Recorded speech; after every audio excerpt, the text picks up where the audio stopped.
The day the floors went quiet was the day his life was supposed to shrink. On his final shift as a janitor, with his locker already half empty and his last paycheck already spoken for, the single dad stood alone in a cavernous building that smelled of disinfectant and old hope. He didn't know yet that the sky itself was about to split open, or that the sound tearing through the air would rewrite everything he believed about being forgotten. He didn't know that before the sun set, 3 helicopters would descend like judgment and mercy at once, turning his last walk down a polished hallway into the first step of something unimaginable. If you believe in kindness, second chances, and the quiet strength of people the world overlooks, take a moment right now to like, comment, share, and subscribe to this channel. Stories like this survive because people like you choose to carry them forward. His name was Daniel Reed, and for 5 years he had cleaned the same corridors before dawn, pushing a cart that rattled just enough to announce his presence without demanding attention. He learned which tiles squeaked when damp and which corners collected dust no one else noticed.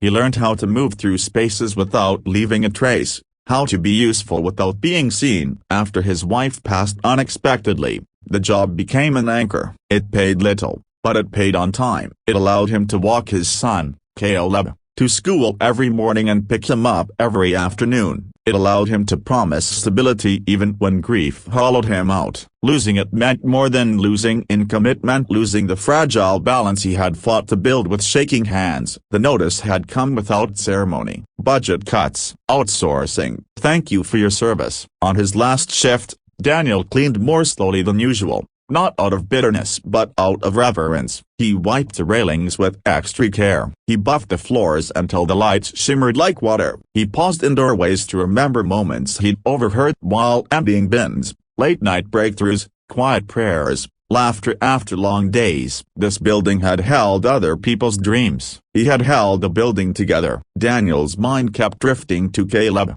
to the way his son tried to be brave when he shouldn't have had to. The boy had learned too early how to read adult faces, how to fold his fear into small shapes. Daniel wondered how he would explain the job lost without making it sound like the ground was cracking beneath them. He wondered how many nights he could stretch a bag of rice, how many mornings he could reassure a child while carrying a storm inside his chest. As the hours passed, something old stirred in him. Something he hadn't touched since before Caleb was born, before the accident, before the long nights and short dreams. Daniel had once been someone else, someone whose days were defined by precision and pressure, whose nights were measured in quiet readiness. He had learned to stay calm when the world roared. He had learned to keep moving when everything screamed to stop. When his wife died, he buried that part of himself along with his uniform, believing that choosing fatherhood over the past meant choosing obscurity forever. By late afternoon, the building was nearly empty. Sunlight slanted through high windows,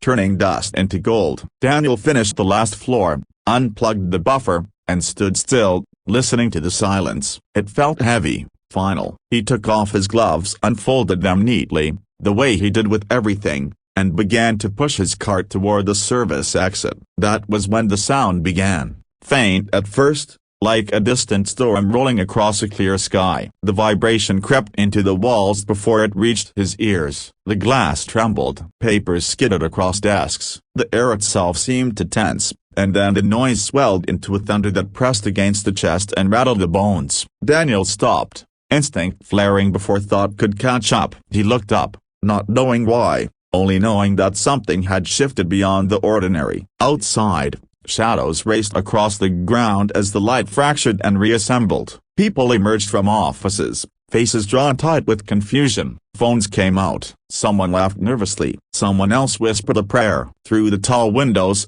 Daniel saw three helicopters cutting down from the sky in a coordinated descent, blades slicing the air into submission. They landed in the open lot with precision that spoke of rehearsal and urgency, the downdraft flattening grass and whipping coats and hair into chaos. The noise was overwhelming, a physical force that demanded attention and refused to be ignored. Security rushed in, radios crackling. Managers appeared, their practiced calm replaced by something close to awe. Daniel stood back, his cart suddenly feeling absurd. like a toy beside a storm. He should have left. This was no longer his place. But something rooted him where he stood, a deep, inexplicable pull that settled in his gut like recognition. The helicopters powered down, the roar easing into a heavy hum. The doors opened, and men and women moved with purpose, boots striking asphalt in unison. Their presence spent the space around them, not with arrogance, but with the quiet authority of people who had trained for moments when seconds mattered. They conferred briefly,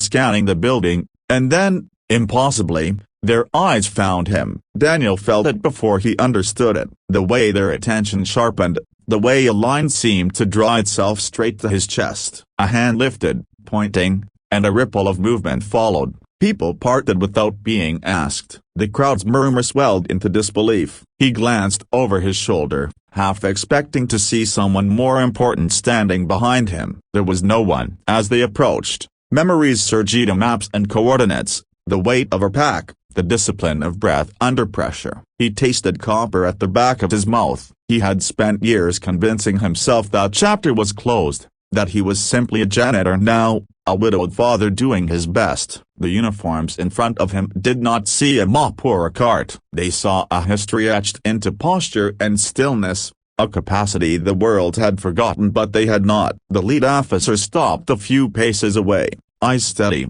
assessment flickering like a practiced skill. Daniel felt exposed and strangely relieved. The years he had spent invisible peeled away in seconds, replaced by a clarity that was almost painful. He was aware of every sound, every breath, every beat of his heart. Around them, the building seemed to hold its breath. What followed unfolded with surreal efficiency. Credentials were checked. Names were confirmed. The truth surfaced like a submerged wreck. Undeniable once revealed. Daniel Reed had been more than a cleaner of floors. He had been a specialist in the kind of work no one advertised, the kind of work that required equal measures of compassion and steel. An urgent situation had escalated beyond expectation, and the people who knew where to look had remembered him. As the reality settled, Daniel's first thought was not of pride or redemption. It was of Caleb, of homework on the kitchen table and sneakers by the door, of a promise to be home by dinner. The weight of responsibility pressed hard,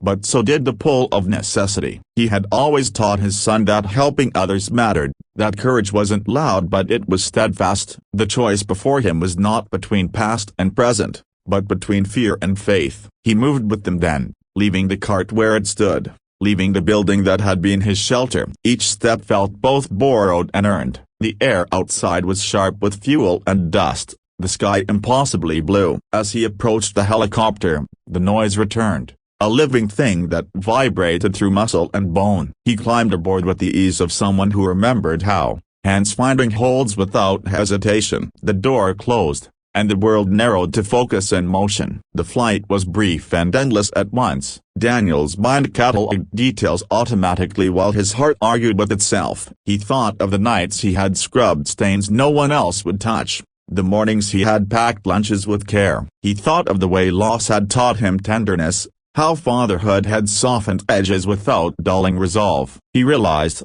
with a clarity that surprised him, that these years had not diminished him, they had prepared him. When the helicopters lifted and the ground fell away, something else lifted too, the belief that he was expendable, that his best days were behind him. Below, the city spread out like a map of lives intersecting and diverging, each one carrying quiet battles. Daniel felt a surge of gratitude so strong it bordered on grief. Gratitude for the chance to matter again in a way that aligned with who he had become, not who he had been forced to leave behind. The mission itself would never be fully known, its details swallowed by necessity and discretion. What mattered was that when the moment demanded calm and competence, Daniel delivered both. He moved through chaos with the patience of someone who had learned to listen before acting. He made choices that protected others, choices informed by years of loving a child through uncertainty. When it was over, when the immediate danger had passed and the dust settled, he felt the familiar ache of exhaustion layered with something new, a hope that did not feel naive. In the days that followed, the consequences rippled outward. The job he had lost was replaced not by return to the past, but by a future that respected the full arc of his life. Support arrived in forms he had never asked for. Doors opened without spectacle. People who had once looked past him now looked to him, not as a symbol, but as a person with a story worth honoring. The most important moment came at home. In the quiet that follows big days, Daniel sat at the kitchen table with Caleb, the hum of the refrigerator and the comfort of routine grounding him. He explained what he could without burdening a child with weight he didn't need to carry. He spoke of helping others and being needed, of doing hard things for good reasons. Caleb listened, eyes wide, absorbing not the danger but the meaning. The boy leaned into his father, secure in the knowledge that even when the sky roared, love remained steady. If this story touched your heart, if it reminded you that the people we overlook often carry extraordinary strength,